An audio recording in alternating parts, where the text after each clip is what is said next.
మందు బాబులం మేము మందు బాబులం మందు కొడితే మాకు మేమే మహారాజులం అరే కళ్ళు దాగి గంతేస్తాం సరా దాగి చిందేస్తాం మందంతా దిగేదాకా లోకాలే పాలిస్తాం తాగుబోతంటే ఎందుకంత చులకనా తాగి వాగేది పచ్చి నిజం గనకనా మందంటే ముందు ఎనగలేదన్నా ఈ మందు లేని సర్కారే బందన్నా స్వర్గానికి నిచ్చనా నీ తాగుబోతు మారడింక సచ్చినా సచ్చినా. అవును ఇన్ని లైట్లు పెట్టిండ్రు అంత జంక లైటింగ్ కొడుతున్నారా మీరు? అందరికంటే చిన్నవాడు, అనుభవంలో పెద్దవాడు, పాల బుగ్గల పసిడివాడు, ఎక్స్పీరియన్స్ లో మహాగణుడు ఎవరు? అందరికంటే చిన్నవాడే అప్పారావు. మధు, ఓ మధు, రోజు వెయిట్ చేస్తుండే పార్క్ లో, అసలు ఎప్పుడు వస్తుందో ఏంది ఇది? మధు ఏంద్రా ఏంటి అలా తూలుతున్నావు ఏంట్రా? తాగొచ్చాను రా, రోజు నువ్వు తాగుతావు కదా, ఈరోజు నేను తాగాను. తాగితే ఇజ్జత పోతుంది, ప్లీజ్ వద్దు నాన్న. ఇజ్జత్ ఉందారా నీకు?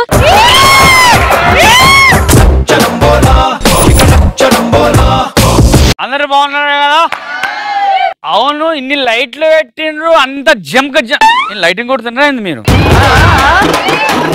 నాకు అర్థమైంది, ఇన్ని లైట్లు పెట్టిండ్రు అంటే ఇంతమంది చుట్టాలు వచ్చినని నాకు తెలిసి పెళ్ళై ఉంటుంది. పెళ్ళ నాకు తెలిసి మా తమ్ముడు వెంకీ మ్యారేజ్ ఆల్రెడీ అయిపోయిందా? ఓన్లీ వన్ టైం, ఇంకో ఛాన్స్. I love you. ఎవరు తప్ప ఇంత లైటింగ్ పెట్టినంటే నాకు తెలిసి అందరికంటే చిన్నవాడు, అనుభవంలో పెద్దవాడు, పాల బుగ్గల పసిడివాడు, ఎక్స్పీరియన్స్ లో మహాగణుడు ఎవరు? అందరికంటే చిన్నవాడే అప్పారావు. అప్పారావు పెళ్ళేనా? అంతేనా? అప్పారావు పెళ్లి కోసం పెట్టినా? షష్ఠి పూర్తి. నాకు అర్థమైంది ఎవరు పెళ్లి ఉండి పెట్టిన నాకు తెలుసు, అర్థమైంది. ఇప్పుడు రోడ్డు మీద తాగుబోతోళ్ళు, అబ్బో తాగుబోతోళ్ళు అనొద్దు, వాళ్ళ మనోభావాలు దెబ్బతింటే మళ్ళీ అబ్బా. అందుకని చెప్పి తాగుబోతోళ్ళు రోడ్డు మీద పోతుంటే ఎట్లుంటది, వాళ్ళు నడుచుకుంటూ పోతుంటే రోడ్డు మొత్తం కొలుతారు కదా, స్ట్రైట్ పోరు. మనం అయితే ఇట్లా పోతాం, వాళ్ళు ఇట్లా పోతారు. ఇక్కడ నుంచి మూల పెడితే కాక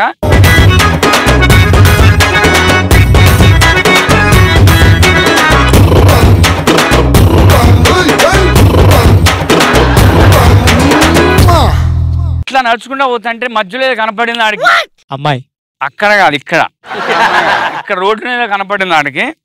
చూసాడు, అమ్మాయి ఏందో ఏదో ఏదో దొరికింది, బంగారం. నేనే పెద్ద బంగారం. అదే కింద చూస్తాడు, ఇట్లా చూస్తే అర్థమవుతుందని చెప్పేసి ఇట్లా అదే చూసి ఇట్లా అన్న, అమ్మ ఇట్లా చూస్తే కాదని చెప్పేసి ఇట్లా చూ అర్థమవుతుంది. ఇట్లనేది నాకు పెండ అమ్మ నేను చూసిన తాగటం వల్ల ఎన్ని లాభాలు, తాగటం వల్ల దాన్ని తొక్కలే కదా. అంటే ఇట్లా ఇంకా ముందుకు పోతాను, అమ్మ ఇంకా ముందుకు పోతాను, పోదా అని అర్థం.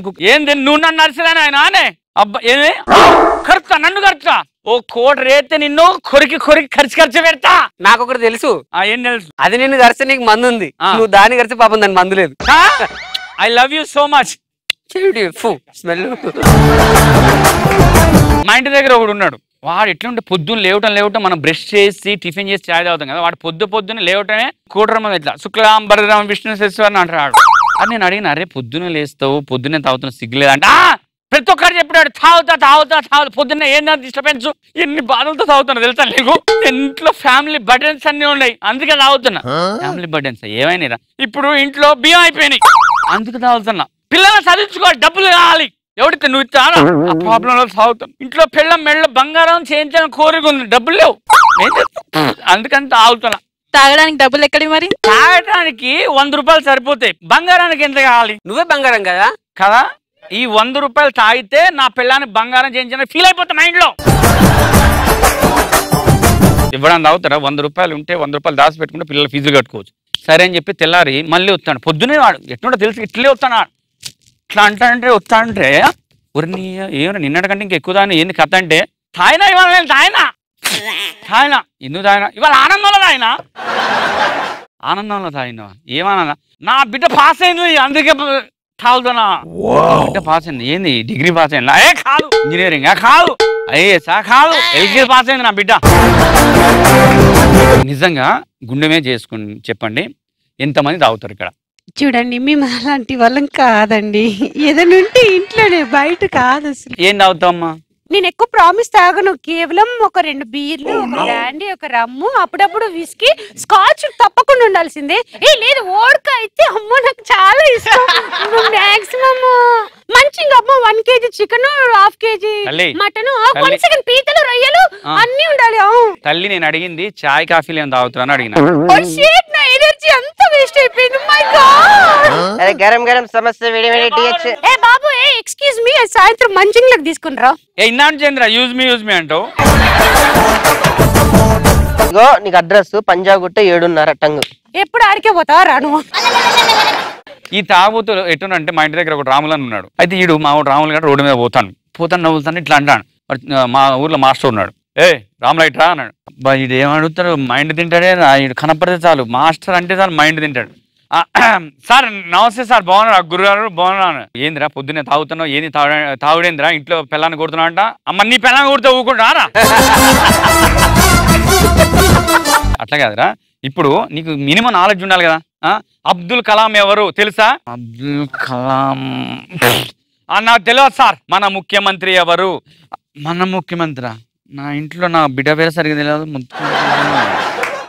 తెలియదు సార్ మరి మన ప్రెసిడెంట్ ఎవరో తెలుసా తెలియదు అరే ఎందుకురా మన ప్రెసిడెంట్ ఎవరో తెలియదు మన ముఖ్యమంత్రి ఎవరో తెలియదు అబ్దుల్ కలాం ఎవరో తెలియదు ఏం తెలుసురా అసలు నీకు జీవితం వేస్ట్ సంఖ్య నాగిపోయినట్టే సార్ ఒక్క మాట అడుగుతా మీరు ఏమనుకోనంటే మీకు కుంటెంకరగాడు తెలుసా ఏంది కుంటెంకరగాడు మీకు తెలుసా యువర్ ఆనర్ తెలీదు అయితే నీ జీవితం మొత్తం సంఖ్య నాగిపోయినట్టే మొత్తం వేస్ట్ సీరియస్ అన్నాడు మీరు టెన్షన్ స్టార్ట్ అయింది చెప్పరా నీ దండం పేరు చెప్పరా ఇప్పుడు నువ్వు స్కూల్ కని ఇట్లా పోతున్నావు కదా స్కూల్కి వెళ్ళగానే ఇట్లా వాడిని ఇంట్లో పోతాను ముందు వాడెవడో తెలుసుకో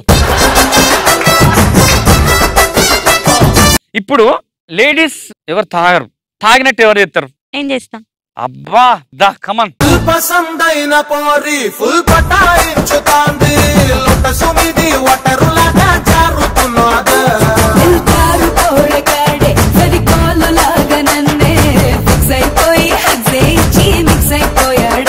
ఇప్పుడు నేను మన ఇద్దరం లవర్స్ నవ్వకండి స్కిట్ లో ఆ ఏజ్ ఏంటి నువ్వు చెప్పిన గేజ్ ఏంటి ఏ ఏజ్ అయినా నేను అడ్జస్ట్ అయిపోతా ఎందుకు టెన్షన్ వదిన ఫీల్ అవుతుంది వదిన ఫీల్ అవుతుంది ఏమంటాడు మాట్లాడుతుంది అరే ఇక్కడ కూడా ప్రశాంతంగా ఉన్నాయి రారా ఇంటికి వెళ్తే ఎట్లా టెన్షన్ తో పోతాం కదా టెన్షన్ తో బయటకు వస్తాం కదా ఇక్కడ కూడా ఎందుకు రా వదిన అంటే కింద తడుతాను తెలుసా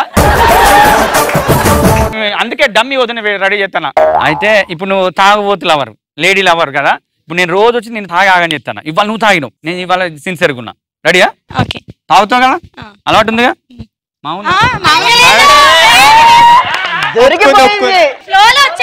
అదే ఫ్లోలో కరెక్ట్ చెప్పేసి ఫ్లోలో కాదు తాగి చెప్పింది కరెక్ట్ కంగ్రాచులేషన్స్ మధు ఓ మధు రోజు వెయిట్ చేస్తుండే పార్క్ లో అసలు ఎప్పుడు వస్తుందో ఏంది ఇది మధు ఏంద్రా ఏంది గోలా అది ఏంట్రా ఏంటి బంగారం ఏంటి అలా తూలుతున్నావు ఏంట్రా తాగొచ్చాను రోజు నువ్వు తాగుతావు కదా ఈరోజు నేను తాగాను అట్లా తప్పుగా నాన్న తాగకూడదురా నువ్వు తాగితే తప్పులేదా నేను తాగితే తప్పు వచ్చినా నీకు అట్లాగా నాన్న అరే తాగితే ఇజ్జత పోతుంది ప్లీజ్ వద్దు నాన్న ఇజ్జత ఉందారా నీకు అంటే కొద్దిగా పున్నది కూడా పోతుందిరా నాన్న కొద్దిగా నీకు మొత్తమే లేదా అదిగా నాన్న ఇదిగో నువ్వు లవ్వరు కదా అన్న నన్ను ఎట్లా చూసుకోవాలి పువ్వుల్లో పెట్టి చూసుకోవాలి కదరా పువ్వులనా ఆకులో పెట్టుకు చూసుకుంటారా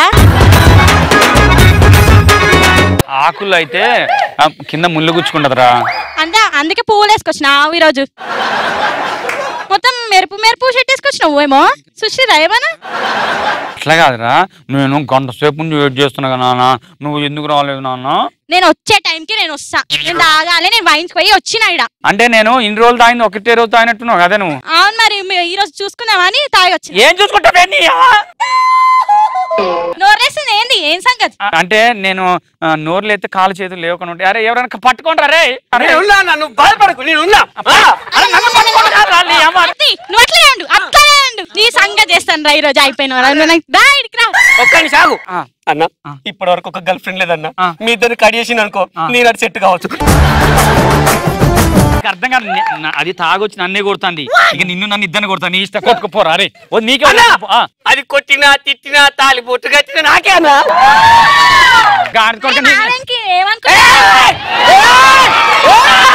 అమ్మ అరే అప్పటికెళ్ళి అన్న అన్న అంటున్నావు, దాన్ని పంపించిన అంటే మీ ఇద్దరు ఆల్రెడీ.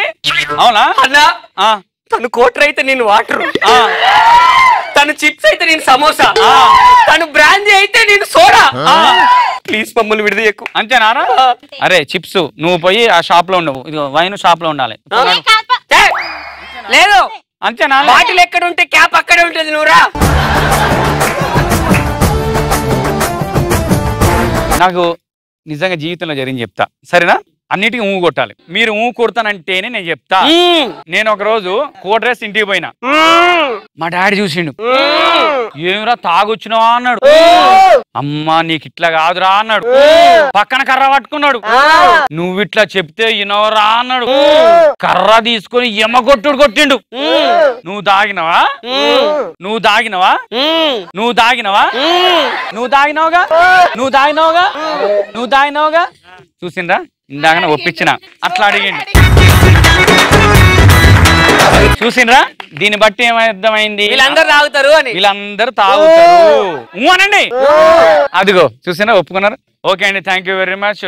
మీకు అందరికీ కూడా బాగా నచ్చినట్టయితే మళ్ళీ మా టీవీని సబ్స్క్రైబ్ చేయండి. ఓకే, షేర్ కొట్టండి, లైక్ కొట్టండి, అందరికి షేర్ చేయండి. Okay, thank you very much. I love you so much. Thank you very much. ఒక్కొక్కరు ఒక్కొక్క ప్రొఫెషనల్స్, వాళ్ళకి సంబంధం లేదు. ఇలానే మ్యారీడ్ ఒకళ్ళు, స్టూడెంట్స్ ఒకళ్ళు, చదువుకునే వాళ్ళు ఒకళ్ళు, ప్రొఫెషనల్. పెళ్ళైన బ్యాచులర్లు, పెళ్లి కాని బ్యాచులర్ ఒకరు. ఆడి పెళ్లి కాకపోతే ఇద్దరు పిల్లలు. Very good, thank you very much. ఏదో దేవుడు ప్రసాదించాడు.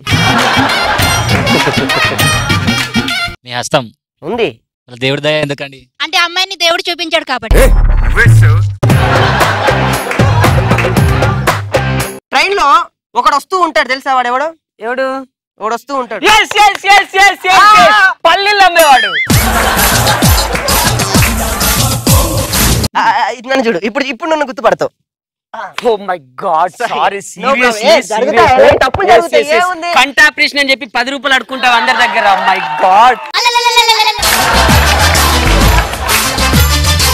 ఏమే కాంతం, మనకి 3 పిల్లలు పుట్టారు, ఆపరేషన్ నువ్వు చేయించుకుంటావా నన్ను చేయించుకోమంటావా అని అడిగాడు. మీరు చేయించేసుకుంటే చేయించేసుకుందరు, నాకు ఇంకా పిల్లల మీద మోసి తీరలేదన్న.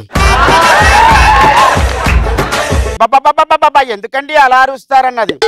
వేడివేడిగా టీ పట్టరా అన్నాడు. ఆవిడ లోపలికి వెళ్ళబోతుంది, ఊరుకోవాలి కదా. చూడు, మామూలు టీ కాదు, మసాలా టీ కావాలి, అందులో యాలకులు, లవంగాలు, ధనియాలు అన్నాడు. గాడిద గుడ్డు, గరుడు స్తంభం కూడా వేసి పట్టరావాలి, అంతేగా అన్నాడు. గబగబా నర్స్ దగ్గరికి వెళ్ళాడు. సిస్టర్ ఏంటి? డాక్టర్ గారు ఎంత తీసుకుంటారు? మా డాక్టర్ గారు చేయి పట్టుకుంటే 200 తీసుకుంటారు. మరి నువ్వు పట్టుకుంటే ఎంత తీసుకుంటావు? పన్ను పీకించుకోవడానికి వచ్చాడు డాక్టర్ గారి దగ్గర. పన్ను పీకించుకున్న వెంటనే వాడికి 2500 రూపాయలు ఛార్జ్ బిల్ చేశాడు. ఏంటి సార్ ఇది ఏమైనా బాగుందా? పన్ను పీకడానికి 500 చెప్పేసి మీరు 2500 ఏంటి సార్ అన్నారు. నీకు పన్ను పీకేటప్పుడు నీ అరుపుడుకు 4 పేషెంట్లు పారిపోయారు, వాళ్ళ డబ్బులు కూడా నీకేసాను, అందుకే 2500 అన్నారు.